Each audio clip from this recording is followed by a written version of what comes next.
শাহবাগ থেকে বেলা 1:30টার দিকে যমুনার উদ্দেশ্যে রওনা করেন দেশের 4 প্রকৌশল বিশ্ববিদ্যালয়ের শিক্ষার্থীরা। ইন্টারকন্টিনেন্টাল পেরিয়ে যমুনার কাছাকাছি আসতেই বাধা দেয় পুলিশ। এক পর্যায়ে জলকামান ও টিয়ার গ্যাস ছুড়ে পুলিশ। শুরু হয় ধাওয়া পাল্টা ধাওয়া।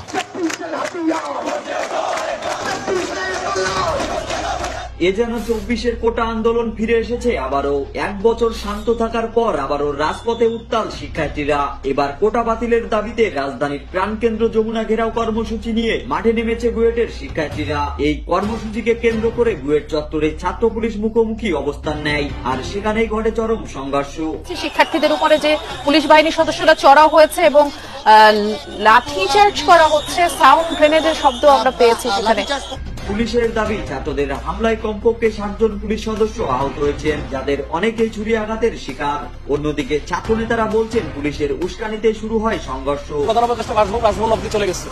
এরপরে ওখান থেকে আমরা কিছু ফোর্স এখানে জড়ো হয়ে তাদেরকে প্রতিরোধ করে ওখান থেকে আস্তে আস্তে তাদেরকে ঠেলে নিয়ে আসার চেষ্টা করেছি। তারপরে কাজ হয় নাই।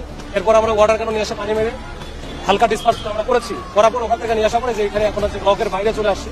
এরা এখানে অবস্থান নিচ্ছে। আমাদের বেশ কয়েকজন গুরুতর আহত হয়েছে। তারা প্রচুর হিট মারছে। আর যে তাদের কাছে যে চাকু টাইপের ছিল, এটা কয়েকটা জায়গায় আমাদেরকে মারার কারণে আমাদের কয়েকটা ছেলেপেলে